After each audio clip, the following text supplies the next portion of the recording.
Internal strife इतनी ज़्यादा है, इकॉनमी बिल्कुल ख़त्म हो गई है और वो बैलेंस करने की कोशिश कर रहे थे चाइना और यूएसए के बीच में।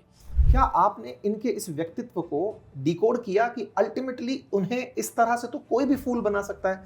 क्या ऐसी स्थिति नहीं है कि ट्रंप आप महान हो एक बढ़िया सी आरती लिख करके जिंगल बजवा देते हैं? And Pakistan is playing a critical role. Pakistan केवल दलाल नहीं है। ओके, दलाल जैसे भी कहें नेगेटिव में नहीं, मतलब पाकिस्तान मतलब दोनों साइड्स को ब्रिज भी कर रहा है, पर पाकिस्तान खुद भी प्लेयर है इस खेल में। वो बिजनेसमैन भी बनना चाहता है, वो बिचौलिया भी बनना चाहता है, वो डिप्लोमैट भी बनना चाहता है, वो एक कंजर्वेटिव हाफिज भी है जो कि अपनी कंट्री का almost CMLA, chief marshal law administrator है। क्या पाकिस्तान अभी भी मतलब वो पार्टनर रहेगा अमेरिका के लिए जो ईरान के साथ मीडिएशन करा पाएगा, या फिर चाइना को टेबल पर लाया जाएगा? नमस्कार साथियों, स्वागत है आप सभी का अंकित इंस्पायर्स इंडिया पर। आज का ये खास सत्र एक खास वजह से, और वजह यह है कि इस समय शी जिनपिंग के साथ ट्रंप हैं। शी जिनपिंग के साथ ट्रंप का होना ट्रंप की 2 दिवसीय यात्रा का एक पहला पड़ाव है। ट्रंप अमेरिका से अपने साथ अपने बोइंग विमान में भरकर लगभग 17 से अधिक टॉप CEOs को, जो वर्ल्ड के अंदर फोर्ब्स की लिस्ट के अंदर भरपूर शोहरत और पैसा रखते हैं, उन्हें लेकर चीन पहुंचे हैं। एक ऐसे समय पर जब अमेरिका से अपेक्षा थी कि वो स्ट्रेट ऑफ हॉर्मुज खुलवाकर भारत के अंदर, भारत जैसे न जाने कितने देशों के अंदर जो तेल संकट आया हुआ है उसे रिलीव करेंगे, लेकिन अमेरिकी राष्ट्रपति अपने व्यापारिक भागीदारों को लेकर के चाइना पहुंच जाते हैं। सवाल के अंदर एक सवाल छुप जाता है, और वो ये कि स्ट्रेट ऑफ हॉर्मुज ना खुलवा पाना और अपने साथ व्यापारियों को भरकर चाइना ले जाना कहीं एक बड़ा संदेश तो नहीं देता? संदेश इस बात का कि अब असल मायने में दलाल पाकिस्तान बिचौलिया नहीं बचा। यह सवाल इसलिए, जब भारत के विदेश मंत्री पाकिस्तान पर दलाल शब्द इस्तेमाल करते हैं तो बहुत से लोग उस बात पर प्रतिक्रिया देते हैं कि यह शोभा नहीं दिया, लेकिन उन्होंने विद एविडेंस ये बात सिद्ध करी कि इसने हमेशा जब भी अपनी कोई आवश्यकता की पूर्ति की है तो उसके बदले कुछ लिया है। हाल ही में ट्रंप के प्रभाव से IMF ने लगभग $1.25 बिलियन का लोन IMF से पाकिस्तान को दिलवाया है, यानी दलाली की फीस जारी है। लेकिन यहां तक बात पहुंचते पहुंचते है कि ईरान और अमेरिका के बीच में कोई समझौता नहीं हो पाया। पाकिस्तान ने इस्लामाबाद वार्ता के नाम पर तमाम प्रयास तो किए, लेकिन वो प्रयास निष्फल निकले। इन तमाम प्रयासों के बीच में ट्रंप और ट्रंप का कैबिनेट और अपने सारे सहयोगियों को लेकर के उनकी चीन की यात्रा कई सारे सवाल अपने साथ लेकर खड़े होती है।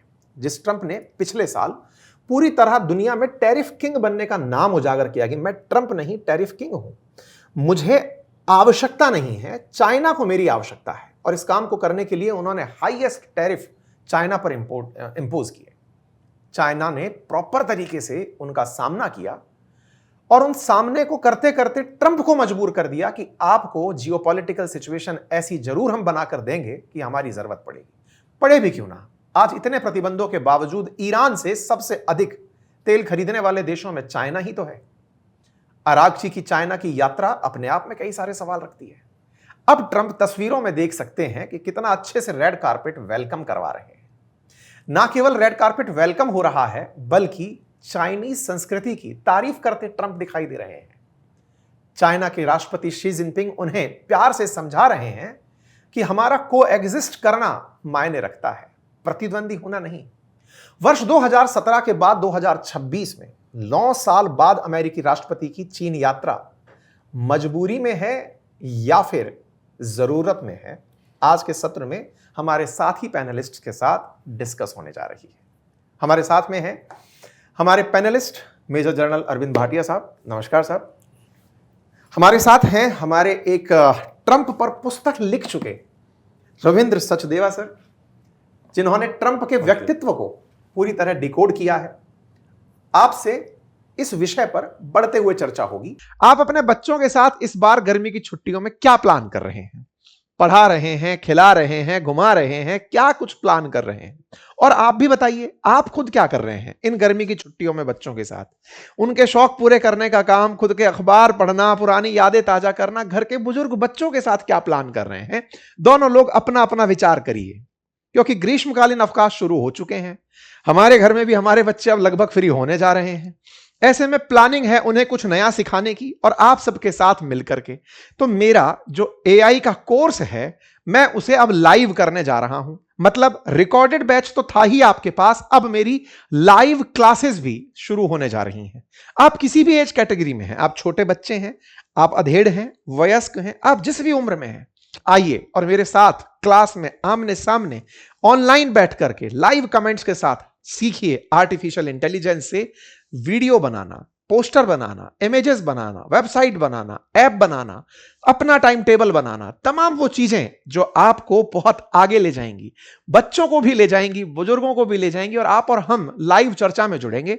ये काम करने के लिए आपको सिर्फ इतना करना है कि इस वीडियो के कमेंट बॉक्स में एक लिंक दिया गया है, उस लिंक पर जाइए, क्लिक करिए और अभी जाकर ज्वाइन कर लीजिए। क्लासेस शीघ्र शुरू हो रही हैं, तब तक आप मेरा रिकॉर्डेड बैच फिनिश करके एकदम इंटेलिजेंट छात्र बन जाइए। चलिए इस यात्रा के अंदर जुड़ जाइए, क्योंकि इस बार गर्मी की छुट्टियां कुछ नया सीखने की, और इसको जैसे ही कंप्लीट करेंगे ना, आपको एक सर्टिफिकेशन एग्जाम भी मैं कंडक्ट करवाऊंगा। आपको कोर्स कंप्लीशन का एक टेस्ट देना होगा, उसके बाद आपको सर्टिफिकेट भी मिलेगा। मतलब रिकॉर्डेड भी तो लाइव भी तो आपको एक सर्टिफिकेट भी, ये सब बहुत ही नॉमिनल प्राइस पे। और हां, कूपन कोड समर लगाना मत भूलिएगा, कोर्स फीस पर 33% की छूट है। पहला सवाल सर आपसे, क्या पाकिस्तान का बिचौलिया होना अब नहीं बचा?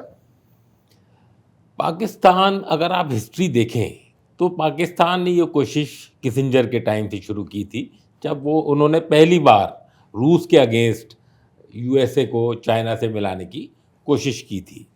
पाकिस्तान, क्योंकि पिछले एक साल से आप देख रहे हैं कि एक तरह का जो आसिफ मुनीर कर रहे हैं, और ट्रंप को क्या चाहिए, उसको अपनी ईगो बूस्ट करने के लिए कोई एक ऐसा आदमी चाहिए जो उनकी बढ़ाई करे, जो उनके सामने बिल्कुल बिछ जाए, और उसको वो आसिफ मुनीर और शहबाज शरीफ में मिले हैं। एक ऐसा फील्ड मार्शल जो कि और किसी चीज़ में तो ठीक नहीं है, लेकिन वो बिजनेसमैन भी बनना चाहता है, वो बिचौलिया भी बनना चाहता है, वो डिप्लोमैट भी बनना चाहता है, वो एक कंजर्वेटिव हाफिज भी है, जो कि अपनी कंट्री का almost CMLA, chief marshal law administrator है। अब वो CDF भी है, वो आर्मी चीफ भी था, वो फील्ड मार्शल भी बन गया। तो ट्रंप खुद, आसिफ मुनीर खुद कंफ्यूज थे कि वो हैं क्या। लेकिन जब उनको 2-3 बार, पिछली बार जून में और उसके बाद जब वो अगस्त में एक तरह का ऑडियंस मिला, एक तरह से उसको लिफ्ट करके ट्रंप ने एक वर्ल्ड मैप पे ला दिया। नहीं तो पाकिस्तान का वजूद क्या है? इकॉनमी नीचे गई हुई है, बलूचिस्तान जल रहा है, KPK जल रहा है, इंटरनल स्ट्राइफ इतनी ज़्यादा है, इकॉनमी बिल्कुल ख़त्म हो गई है, और वो बैलेंस करने की कोशिश कर रहे थे चाइना और यूएसए के बीच में। अब एक ये मौका आ गया, क्योंकि ट्रंप ने थोड़ा सा बढ़ाया था, चाहे वो ऑयल डील लगी, चाहे उनको अपने बिटकॉइन का थोड़ा प्राइवेट इन्वेस्टमेंट लगी, चाहे उसमें उनको जो बलूचिस्तान में कोई पोर्ट देने की बात हुई, या उनको ऐसा लगा कि मैं कोई रेयर अर्थ एलिमेंट्स बलूचिस्तान से निकाल के यूएसए दे दूंगा, तो उन्होंने वो रोल प्ले शुरू किया। और इस बीच ये हो गई 28 फरवरी। इससे क्या व्यापारिक समझदारी नहीं कह सकते कि आसिम मुनीर ने एक अच्छे व्यापारी का रोल प्ले किया? बहुत अच्छा, मैं तभी तो बोल रहा हूँ कि उनको जो मल्टीपल हैट्स वो वेयर कर रहे हैं, उसमें एक बहुत बड़ी हैट ये बिजनेसमैन की भी है। आपने देखा होगा कि कौन फील्ड मार्शल ऐसे ट्रे में सजा के और ऐसे अपने वो रेयर अर्थ दिखाए उनको, और ट्रंप उसको ऐसे देख रहे हैं और ऐसे उनको बैक स्लैबिंग कर रहे हैं, वो दिखाता है कि वो बिल्कुल बिछे पड़े हैं उनके लिए। तो पाकिस्तान का वजूद हमने तो कभी मीडिएटर का भी नहीं रखा, लेकिन ट्रंप ने जो उछाला उसको हमेशा एक मीडिएशन करने में, तो और उसमें भी न्यूट्रलिटी भी अभी शक हुआ, क्योंकि उनके जहाज नूर खान में देखे गए, ये CBS की रिपोर्ट है। अब उन्होंने शिया, एक तरफ तो शिया क्लेरिक्स को बोला कि अगर आप खमैनी की डेथ पे यहाँ पर दंगे करेंगे तो आप ईरान चले जाइए।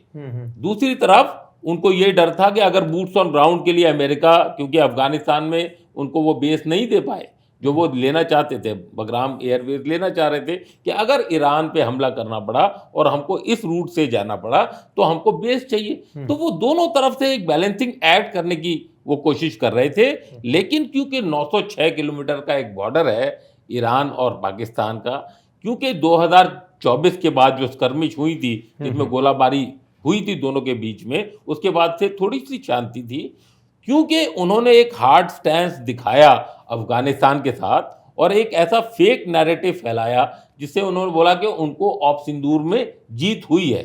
तो एक तरह से जो इंटरनल डिस्टर्बेंसेस थी पाकिस्तान में, उससे उभारने के लिए ट्रंप ने उनको एक मौका दे दिया। और मतलब एक रिश्वत के बदले उनको सम्मान दे दिया गया कि वो- तुमने रिश्वत दी, हम तुम्हें सम्मान देंगे। रिश्वत चाहिए कह लीजिए, चाहे वो IMF का लोन कह दीजिए, आपने खुद बोला कि अभी 1.25 बिलियन मिले, चाहे वो डॉलर्स, क्योंकि अब वो पेमेंट मांगेंगे कि अगर मैं ISF इंटरनेशनल स्टेबलाइजेशन फोर्स का हिस्सा बन के गाजा जाऊंगा तो मैं पैसे लूंगा, अगर मैं डिफेंस पैक्ट सऊदी अरेबिया में वहां अपने 9,000 ट्रुप्स भेजूंगा, अपनी एयरफोर्स भेजूंगा या अपने पायलट्स भेजूंगा तो मैं पैसे लूंगा। तो ये इस तरह से आपने देखो, ये बिचौलिया नहीं, उनको चाहिए पैसा, और उनको एक वर्ल्ड मैप में आने की एक रिकग्निशन जो मिली वो ट्रंप की वजह से मिल गई, जो कि एक ट्रेडर की तरह ठीक है, पाकिस्तान को दे। आएंगे हम इस सवाल पर दोबारा।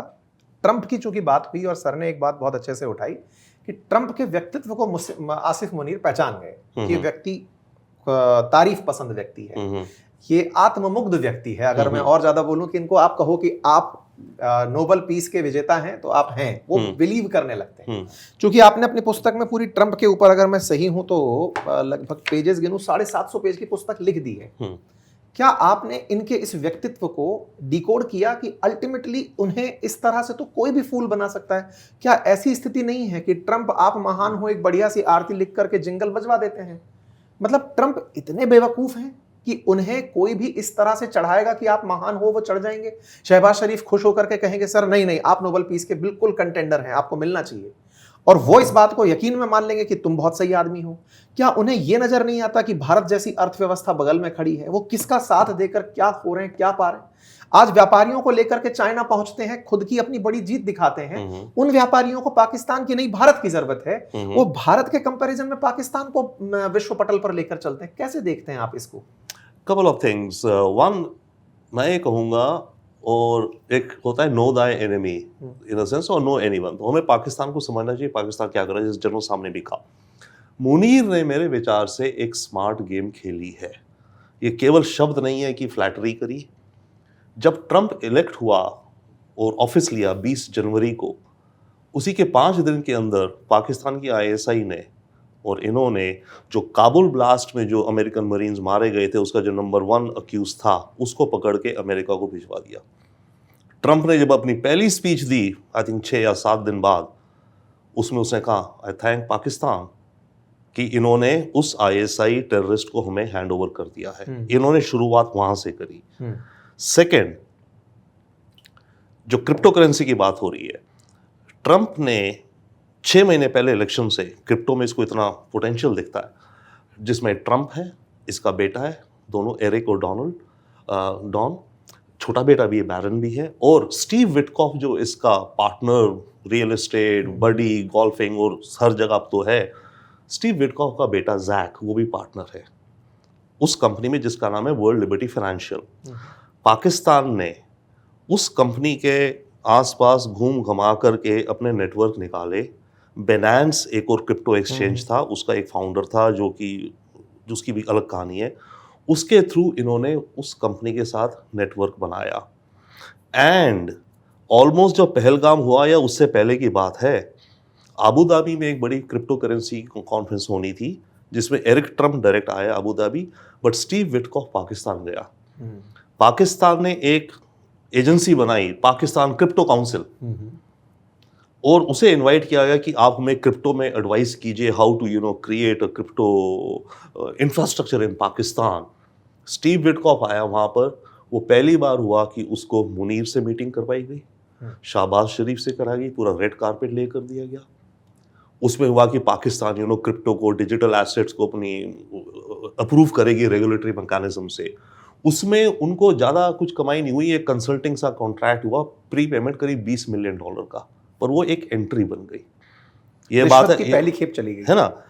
देन नेक्स्ट जो इन्होंने स्टेप किया, जब ये जून में गए जो व्हाइट हाउस में, तो वो एंट्री बन गई थ्रू द विटकॉफ फैमिली।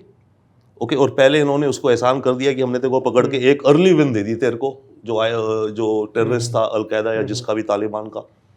अब जब ये जून में गए, जो सर ने भी बात हुई मेंशन करी, वहाँ इन्होंने कॉन्क्रीट ऑफर दी कि गाजा में आपको स्टेबलाइजेशन फोर्स चाहिए, मुस्लिम नेशन, मैं देता हूँ मेरी बैटल हार्डर आर्मी है।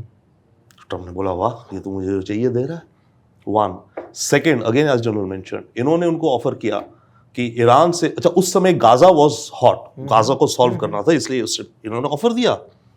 देन हमारा 800-900 किलोमीटर का बॉर्डर ईरान से, अगर आप चाहें तो अमेरिकन एजेंट्स, मोसाद एजेंट्स यहाँ से हम अंदर जाने देंगे, पैसा भेजो, वेपन्स भेजो, इंसर्जेंसी कराओ ईरान में, हम साइड कर लेंगे। और अगर जरूरत भी पड़ी तो हम देख सकते हैं कि अपने सोल्जर्स खड़े कर देंगे वहां पर। ये इन्होंने स्टेप बाय स्टेप कल्टीवेट कर, उसके बाद ये रेयर अर्थ मटेरियल्स ऑफर कर दिए, इत्यादि कर दिया। अब जहां तक बात है ईरान के साथ बिचौलिया, हमें याद रखना चाहिए 1981 जो तेहरान में एम्बेसी अमेरिकन को बंधक बनाए गए थे, तब से ईरान और अमेरिका के डिप्लोमेटिक रिलेशंस नहीं है। पिछले 45 सालों से ईरान की जो डिप्लोमेटिक इंटरेस्ट है, क्योंकि अमेरिका में वीजा नॉर्मल चीजों के लिए, वो पाकिस्तान एम्बेसी के अंदर है वो सेक्शन, इरानियन इंटरेस्ट सेक्शन। उसका जो चीफ है वो ईरानियन होता है, बट उसको पाकिस्तान की एम्बेसी की जो अगर गाड़ी है तो उस एम्बेसी की गाड़ी का नंबर है। तो पाकिस्तान की एम्बेसी के अंदर इरानियन इंटरेस्ट सेक्शन है पिछले 45 साल से। ये मैसेजेस कन्वे करते हैं, बट वो रूटीन डिप्लोमेटिक टाइप। तो पाकिस्तान के ईरान के साथ काफ़ी अच्छे वर्किंग, आप कहेंगे डिप्लोमेटिक सेंस में रिलेशंस है। अमेरिका की एम्बेसी भी नहीं है तेहरान में, अमेरिका के इंटरेस्ट जो स्विट्जरलैंड की एम्बेसी है तेहरान में वो हैंडल करती है।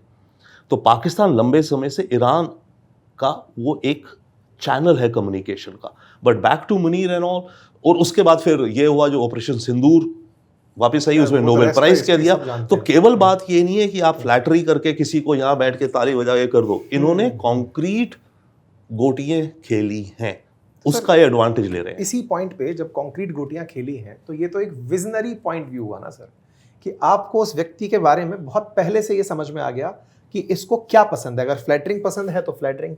हम कहाँ फेल हो गए सर? देखिए, पाकिस्तान की ये हिस्ट्री में जाता है कि सच के अलावा बजाय वो नैरेटिव बिल्डिंग में ज़्यादा बिलीव करता है। और अगर आप देखें कि कुछ साल पहले, 1-2 दशक साल पहले अगर आप देखें तो पाकिस्तान का जो डिप्लोमेटिक रीच था, पाकिस्तान का जो वेस्टर्न मीडिया के साथ जो इंटरफेस था, वो बहुत अच्छा था बनस्पत इंडिया के। तो एक तरह से मुनीर ने उसको कैपिटलाइज किया है। जैसे साहब ने भी बताया इसको कि उन्होंने वो सेटिंग तो कर दी थी, चाहे वो विटकॉफ फैमिली के थ्रू हुआ हो, चाहे वो उनको नोबेल पीस प्राइज देने की बातचीत हो। बट क्योंकि अभी पाकिस्तान यूएन सिक्योरिटी काउंसिल के हाई टेबल पे भी बैठा है, उसकी एक वॉइस है वहाँ पर, जहाँ से वो कश्मीर का मुद्दा या अभी उसने रिसेंटली इंडस वाटर ट्रीटी का मुद्दा उठाया, इन सब और इंटरनेशनल स्टेबलाइजिंग फोर्स जो गाजा में हुई, उसका फ़ायदा उठाते हुए आसिफ मुनीर ने इसको कैपिटलाइज किया। अब आसिफ मुनीर को हमको एज अ पर्सन समझना पड़ेगा। अगर आप ये देखें, एक तो आसिफ मुनीर का अगर आप बचपन देखें, वो रावलपिंडी में हुआ, मदरसा में एजुकेशन हुई, नॉन मिलिट्री बैकग्राउंड था, कोई ऐसा नहीं था कि फौज में जाना है। उनके जो वालदेन थे वो तो एक स्कूल टीचर थे, बाद में प्रिंसिपल बन गए। तो वो मदरसा की टीचिंग थे, लेकिन वो चले गए मंगला, अबोटाबाद भी नहीं जा पाए, जहाँ के मेन उनकी पीएमए है अबोटाबाद में। वो ऑफिसर ट्रेनिंग स्कूल मंगला से पास आउट हो गए। 1968 बॉर्न है, लेकिन 18 साल में कमीशन ऑफिसर बन गए। अच्छा। तो 1986 में वो कमीशन हो गए थे फ्रंटियर फोर्स में, जो कि एक जानी मानी रेजिमेंट है, 23 फ्रंटियर फोर्स में वो रहे। और उनकी जो ग्रोथ हुई वो इसलिए शुरू हुई क्योंकि वो बहुत ही इंडस्ट्रियस और बहुत ही हार्ड वर्किंग शुरू से थे। सोर्ड ऑफ ऑनर, मतलब नंबर 1 मेरिट में वो पास आउट हुए जब 18 साल के वो अफसर बन के आए, तो वो नंबर 1 थे, सोर्ड ऑफ ऑनर उनको मिला। और फिर कुछ ऐसी डेस्टिनी बनती रही कि उन्होंने जब सऊदी अरेबिया में थे तो वहाँ हाफिज़ का वो ले लिया, कुरान पूरी जो मेमोराइज कर लेता है तो उसको हाफिज़ कुरान बोलते हैं। तो उन्होंने उसका पूरा फ़ायदा उठाया, as a brigadier he was in there. Then उन्होंने जो वर्ल्ड पॉलिटिक या रियल पॉलिटिक की जो तालीम हासिल की वो खुद हासिल की। एक कोर्स, लंबा कोर्स उन्होंने मलेशिया में किया, एक लंबा कोर्स उन्होंने जापान में किया। तो उनका जो विजन था वो बढ़ा काफ़ी। फिर जो डेस्टिनी ऐसा भाग लेगी, जब वो फोर्स कमांडर थे नदर्न एरियाज के, जिसमें गिलगिट बाल्टिस्तान और पीओके भी आता है, तो वो डायरेक्टली बाजवा साहब के अंडर थे, जब बाजवा साहब खुद 10 कोर कमांडर थे, जिसका हेडक्वार्टर रावलपिंडी में। तो उनकी जो वहाँ से वो थोड़ी सी एसेंडेंसी शुरू हुई। फिर डीए रहे जब सऊदी अरेबिया में, वहाँ उनका और जो व्यक्तित्व है और बढ़ा। उसके बाद आप ये देखें कि एक ये अलोन चीफ हैं जिन्होंने डीजीएमआई भी रहे, मिलिट्री इंटेलिजेंस, और डीजीआईएसआई भी रहे। तो ये दोनों डीजी का काम किया, इन्होंने क्वार्टर मास्टर जनरल भी कमांड किया, इन्होंने पंजाब में गुजरांवाला में एक कोर कमांड की और सीनियर मोस्ट थे। तो इन्होंने अपने कार्ड्स पत्ते ठीक खेले पाकिस्तान में कि उनको रिटायर होने से एक दिन पहले नवाज शरीफ ने उठा के, और उनकी जो रिटायर होने वाले थे उनकी तो एप्लीकेशन जाती है इनकी कि रिटायरमेंट की एप्लीकेशन, उसको रद्द करके उनको 29 नवंबर को चीफ बना दिया गया। सीनियर मोस्ट थे। तो उसकी वजह से जो फैज़, हमीद और जो 2-3 और थे वो हट गए। लेकिन जब इनकी एसेंडेंसी वहाँ तक पहुँच गई, सीनियर मोस्ट बन गए बाजवा साहब के बाद, फिर एक के बाद एक ऐसी चीज़ें होती रहीं जिससे कि कहाँ तो वो चीफ थे, उसके बाद ऑफ सिंदूर के बाद फील्ड मार्शल उनको बना दिया गया, फिर कॉन्स्टिट्यूशन को अमेंडमेंट कर दी गई और उनको सीडीएफ बना दिया गया। तो अब उनके पास आर्मी, नेवी, एयरफोर्स और एक ऐसा उनके पास वजूद उनका ऐसा हो गया जो कि ना कि प्राइम मिनिस्टर के पास है, ना प्रेसिडेंट के पास है, ना सुप्रीम कोर्ट के चीफ जस्टिस के पास है। मतलब वो बिल्कुल इनविंसिबल से हो गए। पाकिस्तान का जो इतिहास रहा है कि वहां सेना के जनरल तख्ता पलट करके खुद को सुप्रीम बनाते हैं, इस बार कानूनी रूप से उनको सीनियर बना दिया। उनको कानूनी रूप से एक तो इम्यूनिटी दे दी, और जो कियानी ने एक बार ये डॉक्ट्रिन बोली थी कि तख्ता पलट करने से अच्छा ये होता है कि rather than taking power you take no authority, you take no responsibility, you just take the power indirectly. तो उन्होंने वो सही अपने कार्ड खेले। डीजीआईएसआई 8 ही महीने थे। उन्होंने इमरान खान की बीवी के अगेंस्ट कोई फाइनेंशियल फाइल खोल दी थी, उसकी वजह से इमरान खान ने उनको 8 महीने से हटा दिया, और वो जैसे ही चीफ बने उसके 6-8 महीने में इमरान खान का आपने हश्र देख लिया। पीटीआई दंगे जरूर हुए, बट उन्हें पूरी पीटीआई की लीडरशिप को पूरा ध्वस्त कर दिया। तो ये इन्होंने बहुत शातिर किस्म के आदमी हैं, एक शातिर किस्म के जनरल हैं, और इन्होंने पूरा जो इंटरनल प्रॉब्लम्स थी बलूचिस्तान, आपने देखा होगा इन्होंने स्टेटमेंट दी 1500 टेररिस्ट हैं, इनकी 10 पीढ़ियां भी हमारे पाकिस्तान को नहीं हिला सकती। इन्होंने देखा कि एक ऐसा नैरेटिव बिल्ड हुआ ऑफ सिंदूर के बाद जिसमें पाकिस्तान आर्मी की ही थू उनके लोग करने लग गए। उन्होंने ऐसा नैरेटिव बिल्ड किया, ऐसा मीडिया को गैग किया कि वो पूरा सब शांत हो गया। अब सब जगह उनकी वाहवाही होने लगी कि देखो कैसा ये है। जो उनके 13 जहाज गिरे उसकी कोई बात नहीं करता, एक नैरेटिव ऐसे बिल्ड हो गया कि हमारे राफेल गिर गए। तो एक ये बहुत शातिर किस्म के इंसान थे जिन्होंने पहचाना ट्रंप को कि अगर मैं उनकी ईगो को सैचुरेट करता हूं, अगर मैं उनको बूस्ट करता हूं, तो उसमें पाकिस्तान का फायदा है। उन्होंने पाकिस्तान फर्स्ट की पॉलिसी इख्तियार की, और पाकिस्तान फर्स्ट में भी पाकिस्तान आर्मी फर्स्ट। वो तो खैर पाकिस्तान का मेन थीम है ही। लेकिन आपने बहुत अच्छे से आसिम मुनीर को आज के इस सत्र में डिस्कस किया, और मैं अभी थोड़ा आपके बारे में पढ़ रहा था, आप भी डिफेंस अटैच ही रहे हैं। हाँ, मैं 3 साल इस्लामाबाद में रहा। आपके कुछ एक्सपीरियंस हैं जो आसिम मुनीर के साथ रहे हों, या फिर बाजवा, या फिर उनसे पहले वाले जो प्रेसिडेंट्स रहे हैं उनके लिए? नहीं, मेरे आसिम मुनीर साहब से मैं नहीं मिला, लेकिन तब रहील शरीफ साहब चीफ थे, उनसे 1-2 बार मेरी गुफ्तगू हुई। और जनरल बाजवा जो थे वो तब कोर कमांडर थे, फिर उसके बाद वो जीएचक्यू में आ गए थे, और उसके बाद चीफ भी जब बने तब तक मैं वहीं था, तो उनसे ज़्यादा रास्ता हुआ। आप देश की सेवा में मेजर जनरल पद पर रहे, आप वहां जाकर देख कर आए उनके सैनिक सिस्टम को। क्या आप हमारे दर्शकों को बता पाएंगे कि मेजर डिफरेंस भारतीय सेना के ऑपरेट करने में और पाकिस्तानी सेना के ऑपरेट करने में क्या है? मतलब कुछ पॉइंट्स में, हालांकि इस पर पूरी किताबें लिखी जा सकती हैं। बिल्कुल, लेकिन एक मेन चीज जो मैं बोलूंगा कि there is a clear difference between the Indian army and the Pakistan army. Pakistan army एक बिजनेस आर्मी बन गई है। पाकिस्तान आर्मी एक अपनी ही कंट्री में ऑक्यूपेशनिस्ट आर्मी बन गई है। पाकिस्तान की आर्मी वो सब लेना चाहती है। सबसे ज़्यादा उनके पास DHA, चाहे वो डिफेंस हाउसिंग एसोसिएशन हो, चाहे वो 30 किलोमीटर का पूरा क्लिफ्टन का या पूरा कराची का हार्बर का जो बेस्ट इलाका हो, कहीं भी हो, जो उनके कंटोनमेंट्स में होता है। लेकिन उसकी जो वजूद है वो पहले तो बहुत अच्छा माना जाता था, लेकिन there is a clear disparity between the officer cadre and the rank and file. और वही आपने देखा होगा 71 वॉर में भी, जो उनके 93,000 प्रिजनर ऑफ वॉर आए थे, और जब हमारे मानेकशॉ साहब उनकी प्रिजनर ऑफ वॉर कैंप में गए थे, वहाँ उनके एक सूबेदार मेजर साहब मिले थे और उनसे पूछा कि साहब लेके जाओ, हमको दिखाओ कैसा खाना है, आपका लंगर में लेके जाओ। तो वो सूबेदार मेजर साहब सरप्राइज हुए कि इंडियन आर्मी का चीफ हमको बोल रहा है कि जवानों को कैसे खाना मिलता है, आप हमें खाना दिखाओ। वो खाना देखने गए, उसके बाद बोल रहा नहीं, अब आपके लैट्रीन्स के दिखाओ, वहाँ साफ सफाई है, वहाँ सब ठीक ठाक है। उनको जब लैट्रीन में ले गए तो वो सूबेदार मेजर साहब ऑलमोस्ट रोने से लग गए और बोला कि साहब आपके जैसे जनरल या आपके जैसे अफसर अगर पाकिस्तान आर्मी में होते तो आप हमें हरा नहीं सकते थे, क्योंकि उनके अफसर, अगर जवान जो आप देखोगे वो तो बिल्कुल हार्डी हैं। बिल्कुल पंजाब के ले लो, चाहे आप वो पठान ले लो, चाहे वो बलूची ले लो, बिल्कुल उनकी तो प्राइड, ट्राइबल लॉयल्टी, उनका जो जज्बा है वो इंडियन आर्मी के जज्बे से कम नहीं है, हमारे जवानों से। लेकिन उनमें जो प्रॉब्लम है वो है लीडरशिप की। वो बहुत बड़ा एक गैप सा हो गया। और अब क्योंकि मोटिवेशन का बहुत कमी हो गई है, आपने पीछे से देखा, जब से सोशल मीडिया का ज़माना आया है, कि एक वो आर्मी जो अपने ही डेड बॉडीज़ को एक्नॉलेज नहीं करती, क्लेम नहीं करती, उसको ले नहीं जाती, और हम उनको खोद के उनको बरियल करते हैं या उसके अवशेष उनको लौटाते हैं, तब भी वो नहीं मानते क्योंकि डिनायल मोड में रहते हैं। उनके ही जवान जिनको पकड़ के बलूचिस्तान लिबरेशन आर्मी ले जाती है, किडनैप कर लेती है, उनको दिखाती है कैमरे में कि ये हैं, और वो उसको एक्नॉलेज नहीं करते।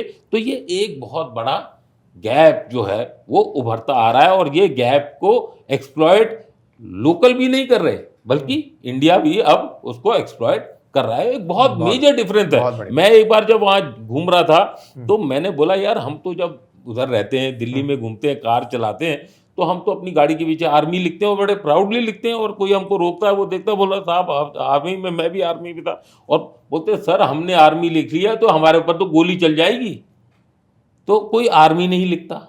दूसरी बात आप ये देखेंगे कि वो अपने घर से जब निकलते हैं तो वो कोई ऐसा ना है उनका हेयर कट, ना वो ऐसा कि वो अपने आप को आर्मी दिखा सके।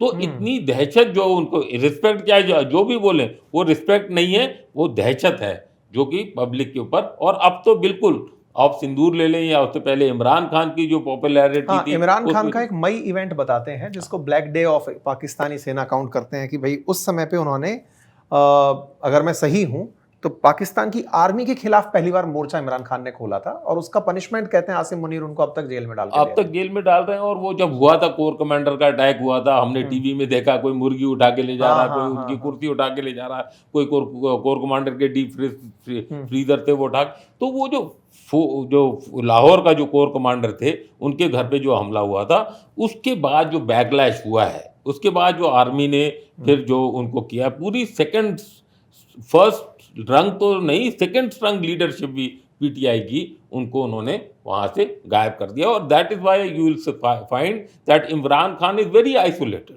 And he will never come out of the jail alive, because वो जो इमरान खान से कोशिश की थी, वो जो नवाज शरीफ ने भी की थी, जो मुशर्रफ के साथ भी हुई, कि डील हो गई, आप छोड़ के चले जाएं, आप वापस ना आए, आप अगर पाकिस्तान से दूर रहेंगे तो आपको कुछ नहीं होगा। वो मुशर्रफ के साथ भी डील हुई, वो नवाज शरीफ के साथ भी हुई थी, लेकिन उसके वो वापस आ गए क्योंकि वो तख्ता थोड़ा सा पलट गया। इमरान खान इस बात को मान नहीं रहे। तो मेरे को नहीं लगता कि इमरान खान किसी भी हालत में अब बाहर वापस। बहुत बढ़िया, आपने क्या है एक बहुत ग्रेटर इंसाइट दे दिया हमारी ऑडियंस को, तो वो समझ पाएंगे कि असल में पाकिस्तान की आर्मी ऑपरेट कैसे करती है। सर की जो बातें हैं उनमें अगर आप अपनी तरफ से एक पॉइंट को निकाल पाए हैं, और वो मैं इसलिए कहना चाह रहा हूं कि इतना सब कुछ होते हुए ट्रंप को पाकिस्तान की जगह चाइना के रुख क्यों करना पड़ा। मैं वापस कोर क्वेश्चन पर लौटता हूं, क्या पाकिस्तान अभी भी वो ट्रस्टी मतलब वो पार्टनर रहेगा अमेरिका के लिए जो ईरान के साथ मीडिएशन करा पाएगा, या फिर चाइना को टेबल पर लाया जाएगा? क्या लगता है आपके अंदर से? पाकिस्तान रहेगा। ओके। एंड ये खबरें जो आ रही हैं कि भाई पाकिस्तान में ईरान की एयरफोर्स के कुछ प्लेन्स खड़े हुए थे, तो ये पाकिस्तान दगा दे रहा है, कैसे हो रहा है। इससे पहले कुछ और खबरें थी करीब हफ्ता 10 दिन पहले कि करीब 3000 टन कार्गो कराची पोर्ट पर था, जिससे वो ट्रक्स को ले जाकर के ईरान में दिया गया। तो यहाँ तो इकोनॉमिक एम्बार्गो लगा रखा है अमेरिका ने, और पाकिस्तान तो सामान भेज रहा है। पर बात ये देखिए, ये गेम्स हैं। पाकिस्तान को ईरान के साथ अपनी गुडविल और भी बढ़ानी है, उसको कुछ और दिखाना है। तो जो ट्रक के जो कार्गो गए, अमेरिकन को क्या पता नहीं होगा? बिल्कुल पता था। पर वो इसलिए करा जा रहा है कि ताकि ईरान से फिर कुछ और खींचा जाए। ये भी जो प्लेन्स खड़े हैं यहाँ पर, अगर अमेरिका को पता नहीं होगा, अमेरिकन इंटेलिजेंस को, और उनकी एग्रीमेंट के बिना नहीं हुआ होगा? बिल्कुल हुआ होगा उनकी एग्रीमेंट। ये खेल है ताकि ईरान को दिखाया जाए, पाकिस्तान दिखाए देखो मैं तुम्हारी भी कुछ मदद करता हूं। तो भाई जब इतनी नेगोशिएशन जो चल रही हैं, इतनी कॉम्प्लिकेटेड जो चीजें चल रही हैं, उनमें इस तरह के खेल तो होते ही हैं पीछे। तो I don't think Pakistan, in fact Trump ने भी कहा था 2 दिन पहले, आई थिंक इसी रिपोर्ट की जिक्र पे या कुछ और बात थी कि पाकिस्तान को आप क्या फिर भी अभी कंसिडर करते हैं? हाँ बिल्कुल। चाइना का जो रोल है विद रिस्पेक्ट टू ईरान वो अलग होगा। चाइना बहुत संभल के खेलेगा। चाइना ईरान को ज़्यादा डायरेक्टली प्रेशर नहीं भी करेगा, क्योंकि चाइना के इंटरेस्ट में नहीं है कि ईरान पूरा दब जाए। चाइना को दिख रहा है कि अगर ईरान अमेरिकन स्फीयर में आ गया तो जो ऑयल वेनेजुएला से आता था चाइना को, वो सारा बंद हो गया या अमेरिकन कंट्रोल में आ गया। या ईरान का ऑयल भी अगर अमेरिका के कंट्रोल में आ गया तो कल को चाइना तो ऑयल सिक्योरिटी इनकी फंस जाएगी ना। परसों को कुछ होता है तो वेनेजुएला का तेल बंद करा देगा अमेरिका, ईरान का तेल बंद करवा देगा अमेरिका, सऊदी वाउदी ठीक है कुछ बेचे, वो तो चाइना की तो पूरी एनर्जी सिक्योरिटी गड़बड़ा जाएगी। तो चाइना के इंटरेस्ट में नहीं है कि ईरान फुल्ली कैपिटुलेट कर जाए। हाँ, चाइना कुछ उसको गाइड करेगा, स्टेट्समैन लाइक, ठीक है। तो चाइना उस तरह का, एंड श्योर, क्योंकि चाइना ईरान का बिगेस्ट बायर है ऑफ ऑयल, करीब 90% इरानियन ऑयल जो है चाइना खरीदता है, और जो कंपोनेंट्स चाहिए काफ़ी मे बी ड्यूअल यूज़ के, वो भी ईरान इंपोर्ट करता है। तो उनमें चाइना दिखाने के लिए चलो मैं नहीं कर रहा इतना ये वो, उनमें थोड़ा हाथ खींचेगा। But the role of a mediation जो चल रहा है वो मेरे ख्याल से पूरा पाकिस्तान का ही रहेगा। इसमें एक और चीज़ है, पाकिस्तान जो गेम खेल रहा है ईरान के साथ, पाकिस्तान ने जो सऊदी अरेबिया के साथ डिफेंस एग्रीमेंट करी, बाय द वे बहुत खतरनाक है मेरे विचार से, ओके, कि एक पे अटैक मेरे पे अटैक, ओके। उसके ज़रिए पाकिस्तान ने ईरान को बोला कि देखो भाई आपने तो सऊदी पे अटैक करा है, अब मेरी सऊदी अरेबिया से डील है कि उस पर अटैक है तो मुझे आप पे करना पड़ेगा। तो मैं करना नहीं चाहता हूँ, हम और आपके तो बड़े अच्छे रिश्ते हैं, तो प्लीज़ आप सीज फायर के लिए मान जाओ, प्लीज़ आप हॉर्मोज खोलने को कर जाओ। तो वो रिवर्स साइकोलॉजी खेल रहा है ना, कि ईरान भाई ठीक है मैं आपसे मेरे रिश्ते हैं, मैं करना तो नहीं चाहता आप पे अटैक, पर मैं क्या करूं, आपने सऊदी पे करा है तो सऊदी मेरे तो बनता है ना एग्री, मेरे को करना पड़ेगा, तो मेरे को आप पे अटैक करना पड़ेगा, आप कुछ करो, आप कुछ कम करो। तो ये गेम्स चल रही हैं। तो पाकिस्तान का मीडिएशन रहेगा फिलहाल जो दिखता है, and Pakistan is playing a critical role. Pakistan केवल दलाल नहीं है, ओके, दलाल जैसे भी कहें नेगेटिव में नहीं, मतलब पाकिस्तान मतलब दोनों साइड्स को ब्रिज भी कर रहा है, पर पाकिस्तान खुद भी प्लेयर है इस खेल में। तो केवल दलाल नहीं है, केवल दलाल नहीं, हाँ एग्जैक्टली, केवल दलाल नहीं है, खुद itself is a player Pakistan, and Pakistan has some pieces. ये उसका एक्चुअली स्ट्रेटेजिकल लोकेशन ऐसा है, एग्जैक्टली, क्योंकि वो बिल्कुल अफगानिस्तान के किनारे, एग्जैक्टली यही पॉइंट है। आई थिंक सर पाकिस्तान अपनी हिस्ट्री में अपनी ज्योग्राफी को लीवरेज किए है। अफगानिस्तान में जो हुआ, ओके, सोवियत यूनियन 1980s में उनको निकालने के लिए तब भी ठीक है मैं मदद करता हूँ, मुझे पैसे दो मैं मदद कर देता हूँ। अभी जो तालिबान के खिलाफ चल रहा था या अमेरिकन गवर्नमेंट थी, नेटो की सारी सप्लाईज कराची से जाए, मुझे आप वो दो। पाकिस्तान चाइना के साथ भी क्या इसका खास स्पेशल एक है, अमंग्स अदर थिंग्स चाइना को गोदार पोर्ट मिला है, जो चाइना पाकिस्तान कॉरिडोर है, और चाइना के लिए कॉरिडोर और ये पोर्ट बहुत इंपॉर्टेंट है। We can go into that later. तो पाकिस्तान ने अपनी, और ये एक इनफैक्ट एक कमजोरी भी रही है पाकिस्तान की, वो अपनी ज्योग्राफी को लेवरेज करता रहा, पैसे इधर उधर, और इंडिया के खिलाफ आतंक का उसको ऑब्सेशन है वो करता रहा।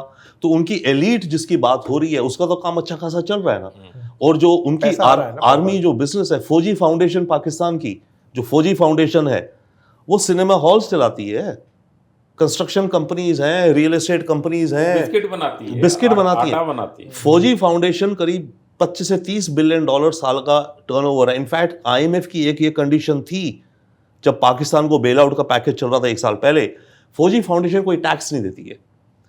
ओके, तो उनकी एक कंडीशन ये भी थी कि फौजी फाउंडेशन को तुम टैक्स करवाओ, तो अगर 30 बिलियन डॉलर का वो एनुअल टर्नओवर कर रही है, तो अगर 15% भी टैक्स हुआ 30 बिलियन का कितना हो गया, 4 बिलियन डॉलर तो यहां आ गया।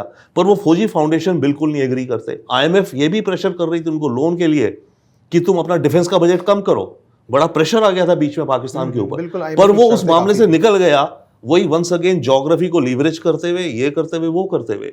तो और ये आयरनी रही है, तभी पाकिस्तान ने अपने देश के अंदर अपना इंफ्रास्ट्रक्चर, अपनी इकोनॉमी, उन्होंने, पाकिस्तान अभी भी एक तरह का फ्यूडल स्टेट ही चल रहा है। कोई लैंड रिफॉर्म्स नहीं हुए, कोई इस तरह के एजुकेशनल रिफॉर्म्स नहीं हुए। उनकी एलिट को जरूरत ही नहीं पड़ी, उनका काम चल रहा है अच्छा खासा, वो अपनी रॉयल्टी में रह रहे हैं, ये वो बाकी लोग काम कर रहे हैं। No manufacturing, no infrastructure.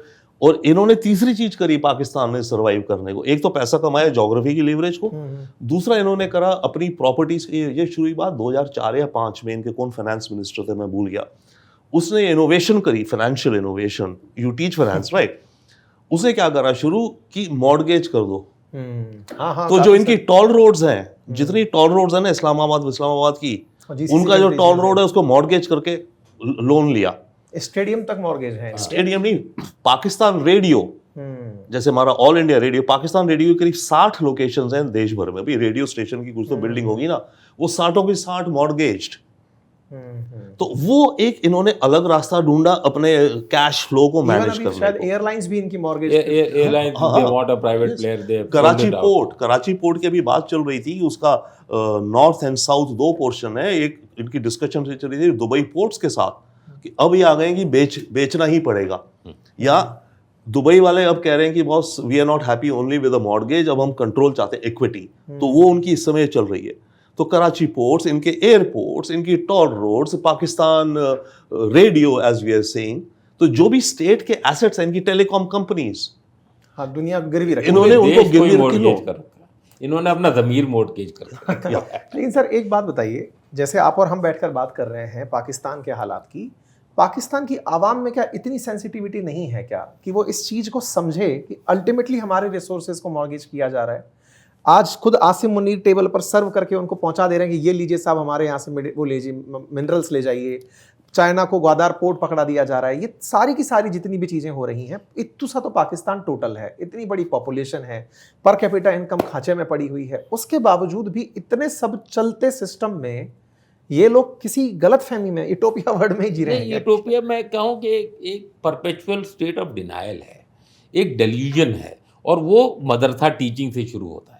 जब आपको कोई लॉजिक नहीं समझ में, कोई साइंटिफिक बैकग्राउंड नहीं है, जब आप रोट लर्निंग करते हैं, ये वो वाली जब बात आप है, मैं बीच में ऐड करूं, हाँ। इनके एक साइंस के मिनिस्टर ने कहा था चांद पे जाने की क्या जरूरत है, हमें चांद तो यहीं से दिखता है, और ये भारत के दिखता है, और हमारे तो फ्लैग में चांद है। फ्लैग में चांद है। ये आप बिल्कुल सही कह रहे हैं। तो उससे जो मेरा अकाउंट था स्टैंडर्ड चार्टर्ड बैंक में, तो वो एक बार मैं एम्बेसी से गया था, वहाँ तो एक लड़की थी मेरी बिटिया जितनी होगी, तो बात होने लगी कि सर आप इंडियन एम्बेसी में हैं। तो मैं कहा मैं इंडियन एम्बेसी में। अच्छा आप क्या हैं? तो मैंने बताया मैं ब्रिगेडियर हूँ। तो ब्रिगेडियर तो वो थोड़ी सी वो हो गए कि आप हमारे से लड़ाई क्यों करते हैं, आपको नहीं पता हमारे पास न्यूक्लियर बॉम्ब है। तो मैंने कहा बेटा न्यूक्लियर बॉम्ब होने से थोड़ी होता, न्यूक्लियर बॉम्ब तो लड़ाई ना होने से, वो तो अमन के लिए है ना, वो तो एक डेटरेंस है कि आप लड़ाई ना करें। लेकिन वो बच्चे की जो वो बड़ी वो हो गई कि आप हमारे अगेंस्ट हमेशा कुछ ना कुछ करते रहते हैं, आप ये करते हैं, आप वो करते हैं, आप अमन नहीं चाहते, आप शांति नहीं चाहते। अब उससे क्यों आप तू मैं लगेंगे। बट वो जो एक तरह से रेडिकलाइज हो जाती है, that generations have grown up radicalise.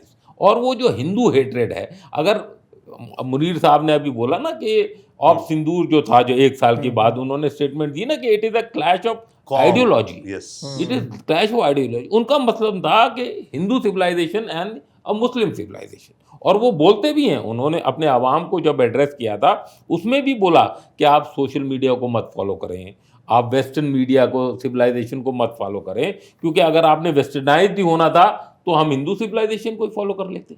हम उससे अलग हुए, हम पाक हैं, हम अलग हैं, हम उससे और स्ट्रांग हैं, तो आप उसको कंजर्वेटिव तो हैं ही, हाफिज कुरान भी हैं, तो वो इस तरह से रेडिकलाइज जब हो जाते हैं तो आप बस वही सोचते हैं, आप ये नहीं देखते कि आपके तो 13 जहाज बर्बाद हो गए, आपकी तो 11 एयरफील्ड्स को बॉम्ब कर दिया, आपके तो घर में घुस के हमने पंजाब के उसमें आके मार दिया। आप एक प्रूफ दिखा दें कि कोई एक मिसाइल उनकी हो या एक ड्रोन जो है हमारे किसी टारगेट पे लगा हो, कितने उनके शहीद हो गए, 100 से ज्यादा जो टेररिस्ट मरे, 200 से ज्यादा सर, इसमें एक बात डिस्कशन का जरूर है कि एक तरफ तो उनकी जमात में इतने ज्यादा रेडिकलाइज्ड लोग हैं, मदरसा टीचिंग से ग्रोन अप लोग हैं, और इस बात को इसलिए जरूर कहना जरूरी है कि उन लोगों को पूरी तरह से दुनिया के उस एक्सपोजर से दूर रखा गया है कि सुख सुविधा अमन चैन होता क्या है।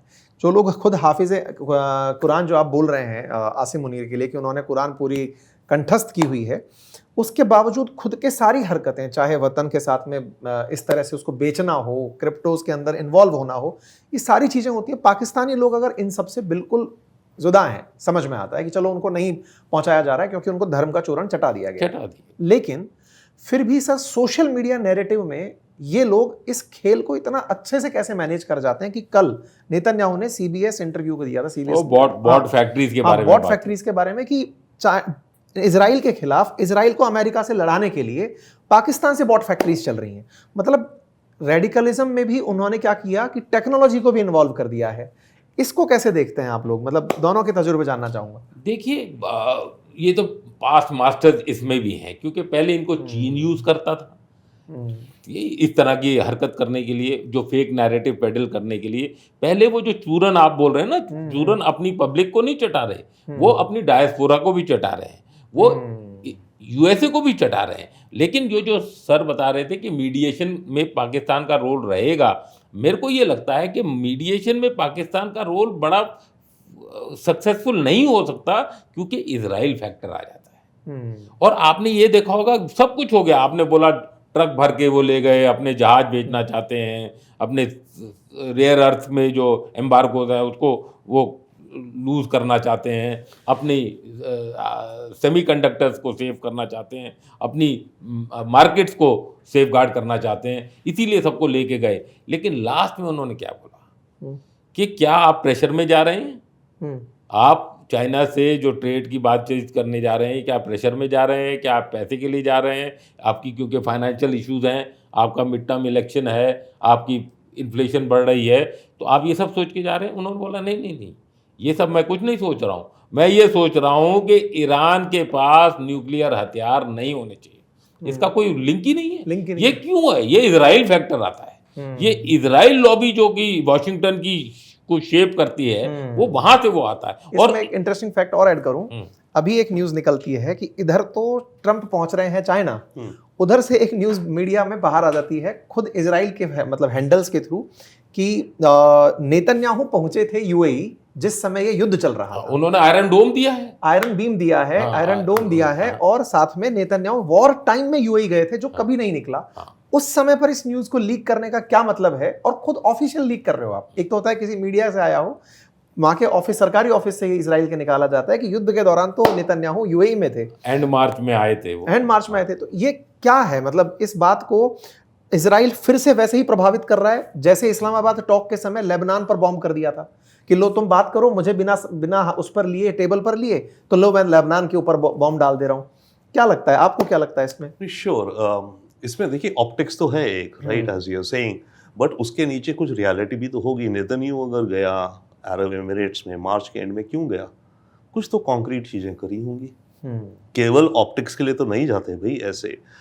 डेफिनेटली इस आयरन डोम दिया है, पहली बार अपने सोल्जर्स दिए उस आयरन डोम को ऑपरेट करने के लिए, पहली बार इजरायली सोल्जर्स एक अरब कंट्री के अंदर ऑपरेट किए हैं अगेंस्ट अ थर्ड पार्टी। अब इसमें एक्चुअली एमिरेट्स भी अपनी पॉलिटिक्स खेल रहा है भयानक रूप से। एमिरेट्स इजराइल के क्लोजर जाना चाहता है, अब्राहम अकॉर्ड के बाद से दोनों एक साथ हो गए। Okay, absolutely yes. तो और एमिरेट्स और सऊदीज की भी कुछ थोड़ी गैप्स चल रहे हैं, हुआ है ना, ओपेक से बाहर निकल गए हैं, ओपेक से बाहर निकल गए, राइट। द पॉइंट इज कि अगेन कमिंग बैक, मैं भी कल किसी से बात कर रहा था रात को, तो बोले नेतन्याहू इसी पॉइंट को लेके, तो आई वाज सेइंग कि अगर गया है अब हमें पता तो चलेगा नहीं, पर हम्म। कुछ तो कॉन्क्रीट हुआ होगा या डिस्कस करा गया होगा, या कोई बातचीत आपस में, भाई फेस टू फेस करी हुई, ऐसा नहीं करें, ऐसा नहीं करें, ऐसा करें या कैसा करें। तो what it indicates is that कि एमिरेट्स और इजराइल के बीच में फिलहाल एक अच्छी कोऑर्डिनेशन और कोऑपरेशन चलती दिख रही है।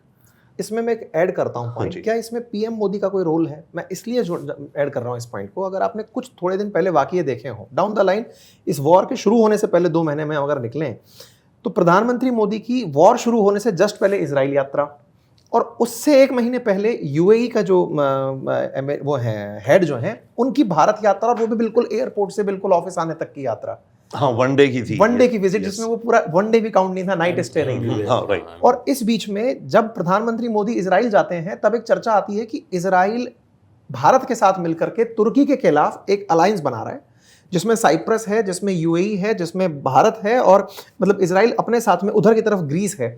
इन सबको लेकर के तुर्की के खिलाफ एक मोमेंटम खड़ा किया जा रहा है। यानी कि कुछ तो ऐसा है जो कर्टन के पीछे चल रहा है, और यूएई को कुछ ऐसा ऑफर किया गया है पैरेलल वर्ल्ड में, मतलब कि तुम्हें ये सब हम देंगे आने वाले टाइम में। सबसे ज्यादा जो आई वुड से जो इसमें because of closure of state of Hormuz जिसको इफेक्ट हुआ है, वो मेरे हिसाब से, बाकी तो छोटे देश हैं, कतर है, ओमान है, बहरीन है, इनको तो हुआ। इराक की तो तेल निकलना ही मुश्किल हो गया, क्योंकि पाइपलाइन भी नहीं गई। सऊदी अरेबिया के बाद पाइपलाइन है, यूएई की बाद पाइपलाइन है, तो ऑफकोर्स उसमें भी उसने बॉम्बिंग कर दी। बट आप ये देखो कि यूएई जो है उसकी तो पूरी फाइनेंशियल जो वो थी, वो बिल्कुल दुबई जो और एक अबू धाबी सिक्योरिटी, बिल्कुल, वो जो एक बोलता था कि मैं तो एक सिक्योर वर्ल्ड का सबसे सिक्योर हूँ, स्ट्रेट ऑफ हॉर्मुज को बंद करने से, या it is being used as a kind of a nuclear weapon by Iran, सबसे ज्यादा नुकसान किसको हो रहा है? सऊदी अरेबिया को हो जाएगा, मिडिल ईस्ट को हो जाएगा, किसको सबसे ज्यादा? चाइना को हो रहा है। इजराइल को कुछ हो रहा है?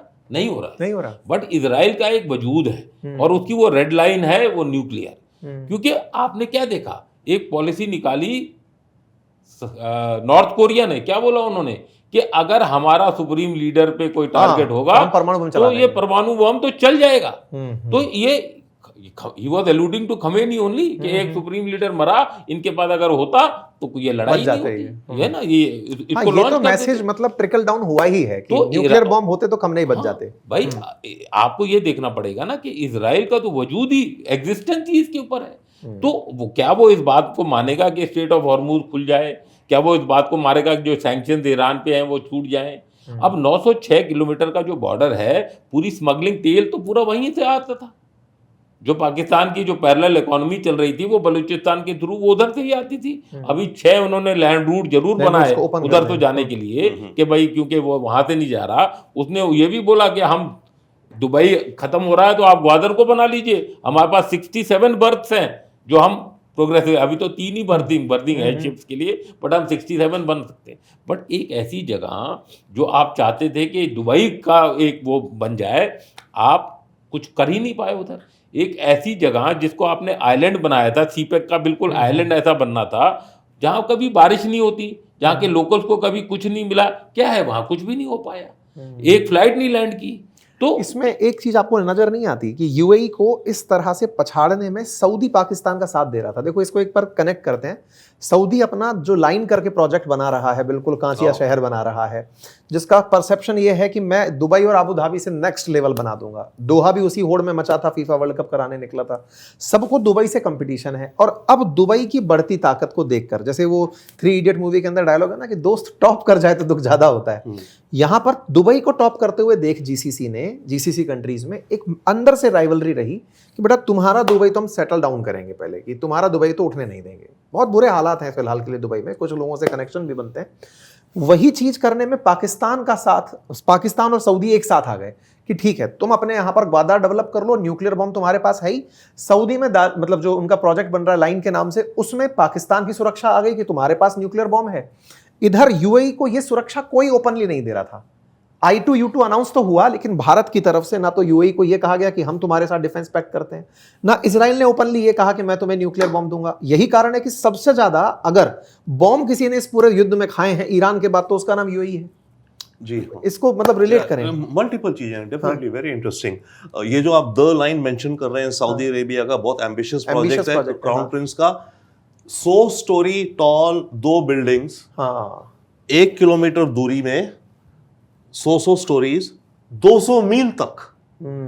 इमेजिन करो 200 मील तक। ठंडे बस्ते में ठंडे गए। हाँ नहीं अभी गया है, बट वो था, वो बहुत डाउनग्रेड हो गया है, राइट।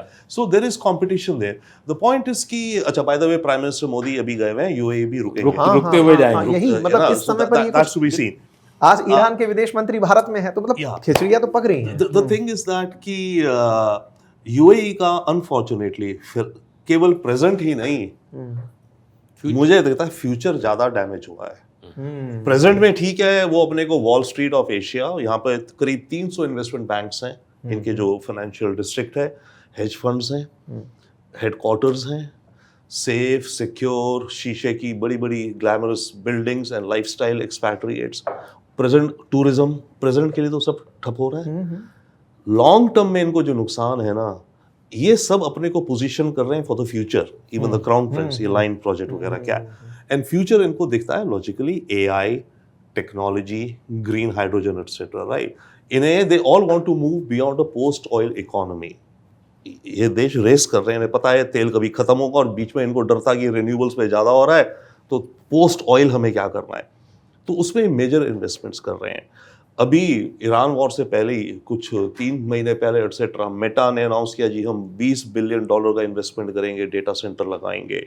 ओपन एआई ने बोला, और इनके पास पैसा है भी, सॉवरेन फंड्स हैं, अबू धाबी के मुबादला एटसेट्रा, ये भी लगाएंगे, वो भी लगाएंगे, तो बड़ा बड़ा डेटा सेंटर्स वगैरह बनाएंगे। बहुत प्रोग्रेसिव तरीके से चल रहे हैं। हाँ, अब ये सारा फ्यूचर स्टेक पे आ गया। स्टेक पे आ गया। अब कौन यहाँ पे बिलियंस ऑफ डॉलर्स लगाएगा अगर वो कल को एक ड्रोन आगे कर जाए। पॉइंट ऐड करते हैं। सोचिए कि इस समय यूएई को जो गारंटी सऊदी को पाकिस्तान ने दी, भारत के पास क्या गोल्डन मौका नहीं है कि वही गारंटी यूएई को भारत ऑफर करे? अंकित बहुत ज्यादा इंपॉर्टेंस दे रहे हो उसकी, कोई वो तो भिखारी न्यूक्लियर बॉम्ब है, आप इसको हल्के में न्यूक्लियर बॉम्ब को क्या है, न्यूक्लियर बॉम्ब पे कंट्रोल तो अमेरिका का है ना, कोई ऐसे थोड़ी चला सकता है कोई न्यूक्लियर बॉम्ब। वो उसके पास अपने पास थोड़ी है न्यूक्लियर बॉम्ब जो लेके बैठा है, उस पर सिक्योरिटी तो फिर यूएसए बैठा है ना, तो न्यूक्लियर बॉम्ब तो वो उसके उस पर भरोसे पे बोलता है। ये हमने बोगी बोल तो दी, वो बोल अभी तक तो यही बोलता था रेड लाइन तुम मंगला क्रॉस करो, हमने तो जाकर मुदरिके में उनके भावलपुर पे अटैक कर दिया, क्या कर लिया उसने?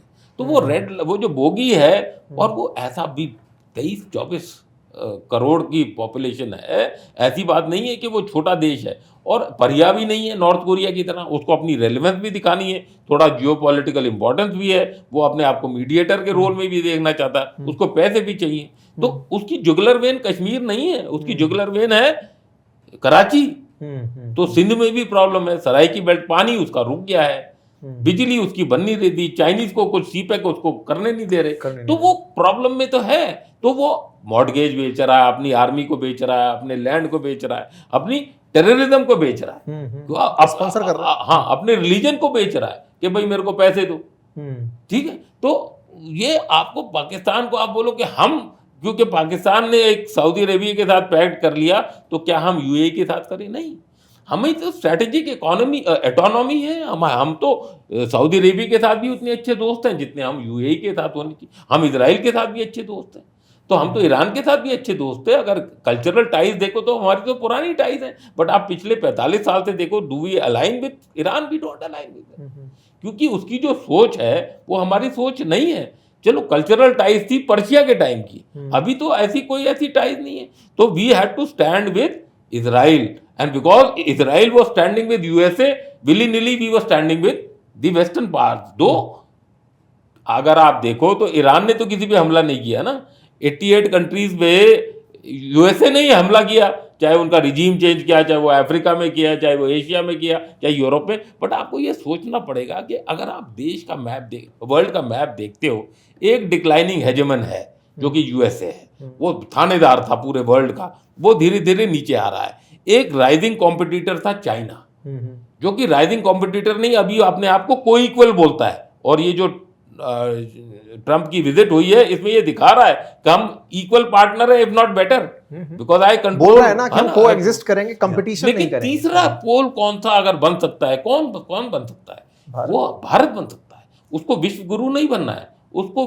विश्व मित्र बनना है, उसको बैलेंसिंग एक्ट करना है, उसको कनेक्टिंग एक्ट करना है, क्योंकि वो ईयू नहीं कर सकता, वो रशिया नहीं कर सकता, वो और कोई नहीं कर सकता। तो ये जो I2U2 हम बोलते हैं, इंडिया, इजराइल, यूएई, यूएसए, ये जो चारों का जो पैक्ट है, इसमें मेरा जो बोलना था ना, जैसे अपन ने अभी बात करी कि दुबई का फ्यूचर स्टेक पे है, इतने बिलियंस ऑफ डॉलर का इन्वेस्टमेंट स्टेक पर है, और दुबई के ऊपर या फिर कहें तो यूएई के ऊपर जो हमले हुए, उसके पीछे बड़ा रीजन था कि उसकी सिक्योरिटी कमजोर थी। बिल्कुल, बट ओएनजीसी का स्टेक है ना, वो तेल के उसमें है, यूएई में है, हमारे और डायस्पोरा। आप देखो, मैं आपसे वही बोल रहा हूं कि ऐसे कंडीशन में अगर यूएई को भारत सुरक्षा ऑफर कर दे कि हम तुम्हारे साथ हैं, मतलब व्हाट इफ, मतलब ये ऐसी वाली बात है कि व्हाट इफ में आई थिंक पहली बात तो ओवरऑल में रहेगा कॉपी कैट, ऑनेस्टली, ठीक है ना, ये रहेगा पाकिस्तान सऊदी करा, अब इंडिया, अच्छा हमने ऑफर करा का होगा कि भाई हमें भी चाहिए, भाई अगर हम यूएई से पैक्ट करेंगे इसका मतलब हमें भी मदद चाहिए। सऊदी और पाकिस्तान में तो है, दोनों को मदद चाहिए, मेरे पे अटाएगा तो मुझे बचाएगा,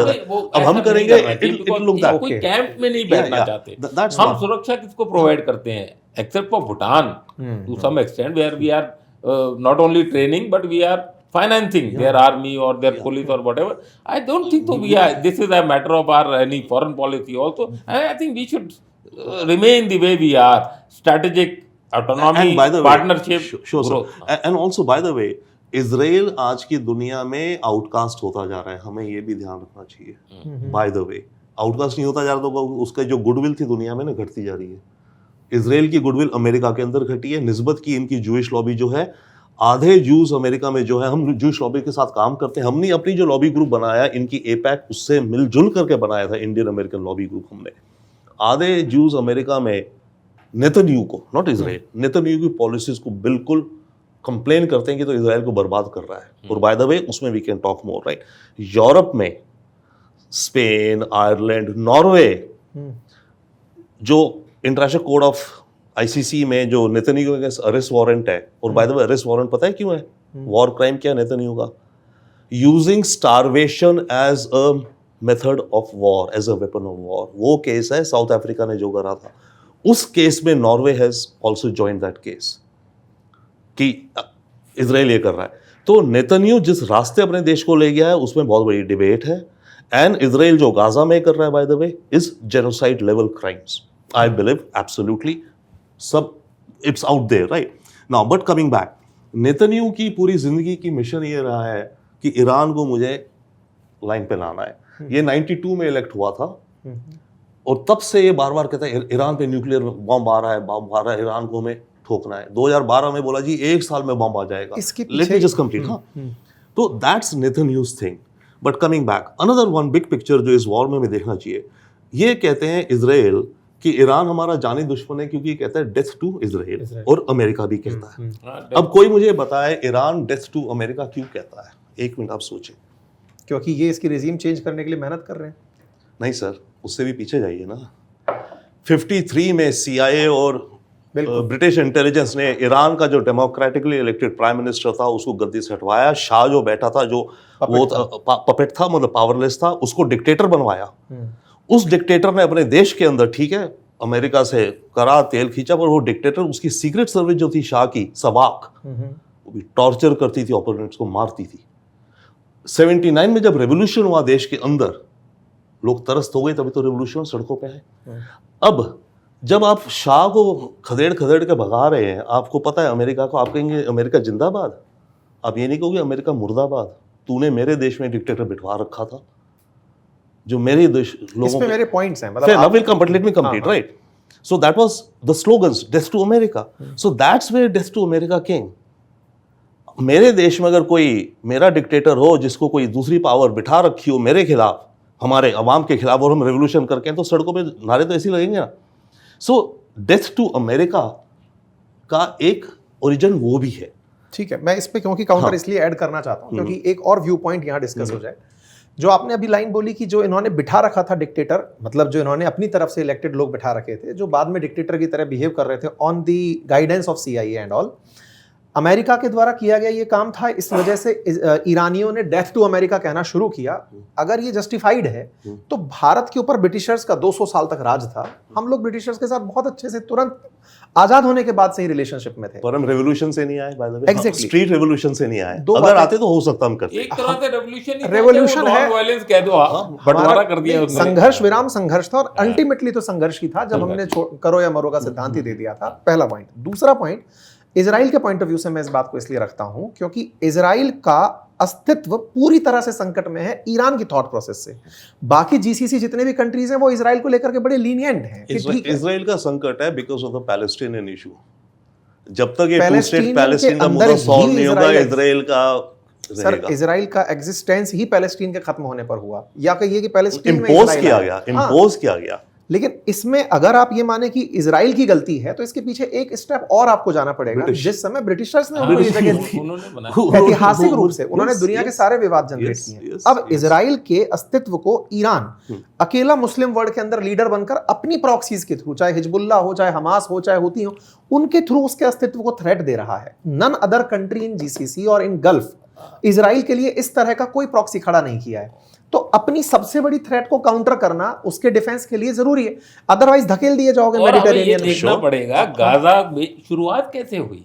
हाँ। 7 अक्टूबर से हुई ना हाँ, शुरुआत। और कितने मारे गए? 1200। उन्होंने तो अब तो वो तो लीफलेट भेजते हैं, लेबनान में बोल रहे हैं कि आप इस विलेज को खाली कर दीजिए, हम इस पे हमला करने वाले हैं, इस पे बमबारी करने वाले हैं। वो पूरा वो सब फॉलो कर रहे हैं। आप स्कूल में, हॉस्पिटल में आपने हेडक्वार्टर लगा रखे, आप हमारे सोल्जर्स को मार रहे हैं। हम जीनोसाइड, एक तरह से कहने को जीनोसाइड, क्योंकि वो चाह रहे हैं कि बस ये मतलब पूरी पब्लिक सेंटिमेंट ऐसा जाए कि जिनोसाइड हुआ। लेकिन इसके पीछे इजराइल का, अगर मैं थोड़ा और पीछे इतिहास लेके चलते हैं तो दो बहुत बड़ी बहस आती हैं कि ये हमास का हमला भी तो बहुत परेशान होकर के किया होगा गाजा वालों ने, कि इजराइल उनको खसेटते खसेटते बिल्कुल ऐसे ले आया जहां पूरी तरह ब्लॉकेड है, ना मेडिटेरेनियन से उनके अंदर कोई समुद्र से कुछ आ सकता है, स्टारवेशन उनको पहले से ही थोप दिया गया था, ये गाजा के पास कुछ नहीं था, इसलिए गाजा वाले त्रस्त होकर हमला कर दिए। एक से है ये। लेकिन फिलिस्तीन में इजराइल का होना, ये इजराइलियों की चाहत किसी और ने सोची थी। यानी किसी देश ने उनको बैलफोर डिक्लेरेशन में ये अनाउंस करके कहा था कि सुनो, तुम्हारे लिए मैंने एक कंट्री सोच ली है, फिलिस्तीनियों को तुम्हें यहां से निकलना होगा। अब जब वर्ल्ड पावर, और वर्ल्ड वॉर के अंदर डिसीजन ऐसे ही तो होते थे, जर्मनी को 2 भागों में बांट दिया, कोरिया को नॉर्थ कोरिया, साउथ कोरिया में बांट दिया, भारत को हिंदुस्तान पाकिस्तान में बांट दिया, दुनिया भर के टुकड़े हुए हैं। ऐसे में फिलिस्तीन के पास इजराइल होगा, ये एग्जिस्टेंशियल इजराइलियों ने आके युद्ध करके नहीं किया था। वो तो ना जाने कब से क्रूसेड के लिए आ ही रहे थे, हर बार आते थे और आकर के पहुंचते थे और हर बार मर जाते थे।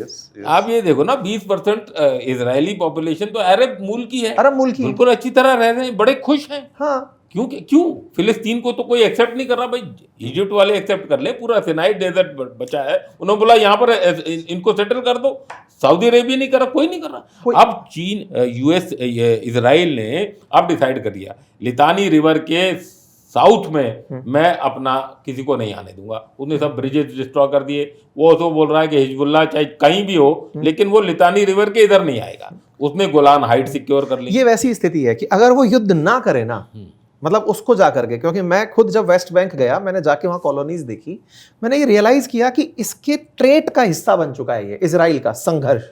अगर संघर्ष नहीं करे तो सरवाइव नहीं करेगा। ये वैसी वाली बात है कि एक गेट है, उस गेट के इस तरफ बहुत सारे लोग उस गेट पर धक्का दे रहे हैं, पीछे खड़े हुए आदमी को गेट को बचाने के लिए भी प्रेशर लगाना है। वो हटा तो गेट टूट जाएगा। और ऐसा एक बार हुआ नहीं है भाई। आप अगर 67 का वॉर देखें, 73 का वॉर देखें, सारे के सारे गल्फ कंट्रीज मिलकर धकेलने पहुंचे कि इजराइल को हम बचना नहीं देंगे। वो टनल की बात तो अब समझ में आ रही है ना, जब ईरान ने पूरी अपनी इंडस्ट्री की अपनी सिटीज बना रखी, चाहे वो न्यूक्लियर सिटी हो, चाहे वो मिसाइल सिटी हो, चाहे वो ड्रोन सिटी हो। Same idea. आज अगर हम बोलते हैं कि हमास का खात्मा इजराइल नहीं कर पाया तो गाजा के नीचे टनल जिम्मेदार। ये टनल मॉडल कहां से आया? ईरान से। Iran and North Korea, by the way, both. हाँ, Iranians and North Koreans. North Koreans also very experienced in tunnel technology. In fact, South Korea because mountains वगैरह इन्होंने। तो ईरान की अपनी इनकी कंस्ट्रक्शन कंपनी है of the revolutionary guard. So that and the North Korean engineers, इन्होंने मिलकर Lebanon में भी और गाजा में भी टनल्स बनवाई। Absolutely yes, that has been there, no doubt. You know, तो मतलब इट इज समथिंग लाइक कि इसको ना, मतलब ब्लैक एंड व्हाइट में नहीं कहा जा सकता। इधर ग्रे है मामला, और किसकी तरफ कब ज्यादा हो जाता है वो सेंटिमेंट्स ने और मैं बदलते ये रहते कह रहा हूँ जितने समय तक ये स्ट्रेट ऑफ हॉर्मूज बंद रहेगा, जो डिपेंडेंस है वर्ल्ड की, वो ऑल्टरनेटिव ढूंढेंगे। अब हमने थोरियम से शुरू किया ना, अपना एनर्जी बनाएंगे, हमने वेनेजुएला से ऑयल लेना शुरू किया, एक न्यू नॉर्मल बन जाएगा। एक जो 63 से $70 का एक क्रूड का बैरल था, वो अब नॉर्मल हो जाएगा कि 93 से $100 के बीच में होगा। पूरी इकोनॉमीज, पूरी worldwide वर्ल्ड है। उसके Actually ये हिसाब वैसी से वाली अडेप्ट बात है। करेगा। इररिलेवेंस किसकी ज्यादा बढ़ेगी? गल्फ की। गल्फ की। ये वैसी वाली बात है कि जब ट्रंप के टैरिफ आए तो बोले वर्ल्ड पर आए हैं, तो वर्ल्ड पर आए तो चलो सभी भुगत रहे हैं, तो हमारे साथ में सेलेक्टिव रिडक्शन नहीं हुआ है। अब बोले स्ट्रेट ऑफ हॉर्मुज बंद हुआ है, भारत के लिए नहीं पूरे वर्ल्ड के लिए तेल महंगा हुआ है, तो बोले सबकी इकोनॉमी पर, पूरी वर्ल्ड की इकोनॉमी 1.5% से नीचे जाएगी, ऐसा प्रिडिक्शन है। खैर, डिस्कशन बहुत हेल्दी है और बहुत अच्छा लगा, और ये डिस्कशन का जो हमारा उद्देश्य भी है वो ये कि आप अलग अलग व्यू पॉइंट समझें। इस उद्देश्य में हम कोई मुर्गा लड़ाने यहाँ नहीं बैठे हैं, आपके पास अलग अलग पर्सपेक्टिव पहुंचे। यहाँ जो भी हमारे साथ पैनलिस्ट हैं उनको भी आपको ये बताने का उद्देश्य है कि आप एक और नजरिया साथ लेकर चलें जब भी किसी बात को सुने। उम्मीद करते हैं कि आपको हमारी ये चर्चा पसंद आई होगी। अगर आई हो तो अपनी राय और हमारे लिए आपकी शुभकामनाएं कमेंट बॉक्स में लिखकर प्रेषित करें। बहुत बहुत धन्यवाद। Thank you. Thank you. आप अपने बच्चों के साथ इस बार गर्मी की छुट्टियों में क्या प्लान कर रहे हैं? पढ़ा रहे हैं, खिला रहे हैं, घुमा रहे हैं, क्या कुछ प्लान कर रहे हैं? और आप भी बताइए आप खुद क्या कर रहे हैं इन गर्मी की छुट्टियों में बच्चों के साथ? उनके शौक पूरे करने का काम, खुद के अखबार पढ़ना, पुरानी यादें ताजा करना, घर के बुजुर्ग बच्चों के साथ क्या प्लान कर रहे हैं? दोनों लोग अपना अपना विचार करिए, क्योंकि ग्रीष्मकालीन अवकाश शुरू हो चुके हैं। हमारे घर में भी हमारे बच्चे अब लगभग फ्री होने जा रहे हैं। ऐसे में प्लानिंग है उन्हें कुछ नया सिखाने की, और आप सबके साथ मिलकर के। तो मेरा जो AI का कोर्स है मैं उसे अब लाइव करने जा रहा हूं। मतलब रिकॉर्डेड बैच तो था ही आपके पास, अब मेरी लाइव क्लासेस भी शुरू होने जा रही हैं। आप किसी भी एज कैटेगरी में हैं, आप छोटे बच्चे हैं, आप अधेड़ हैं, वयस्क हैं, आप जिस भी उम्र में हैं, आइए और मेरे साथ क्लास में आमने सामने ऑनलाइन बैठ करके लाइव कमेंट्स के साथ सीखिए आर्टिफिशियल इंटेलिजेंस से वीडियो बनाना, पोस्टर बनाना, इमेजेस बनाना, वेबसाइट बनाना, ऐप बनाना, अपना टाइम टेबल बनाना, तमाम वो चीजें जो आपको बहुत आगे ले जाएंगी, बच्चों को भी ले जाएंगी, बुजुर्गों को भी ले जाएंगी, और आप और हम लाइव चर्चा में जुड़ेंगे। ये काम करने के लिए आपको सिर्फ इतना करना है कि इस वीडियो के कमेंट बॉक्स में एक लिंक दिया गया है, उस लिंक पर जाइए, क्लिक करिए और अभी जाकर ज्वाइन कर लीजिए। क्लासेस शीघ्र शुरू हो रही हैं, तब तक आप मेरा रिकॉर्डेड बैच फिनिश करके एकदम इंटेलिजेंट छात्र बन जाइए। चलिए इस यात्रा के अंदर जुड़ जाइए, क्योंकि इस बार गर्मी की छुट्टियां कुछ नया सीखने की, और इसको जैसे ही कंप्लीट करेंगे ना, आपको एक सर्टिफिकेशन एग्जाम भी मैं कंडक्ट करवाऊंगा। आपको कोर्स कंप्लीशन का एक टेस्ट देना होगा, उसके बाद आपको सर्टिफिकेट भी मिलेगा। मतलब रिकॉर्डेड भी तो लाइव भी तो आपको एक सर्टिफिकेट भी, ये सब बहुत ही नॉमिनल प्राइस पे। और हां, कूपन कोड समर लगाना मत भूलिएगा, कोर्स फीस पर 33% की छूट है।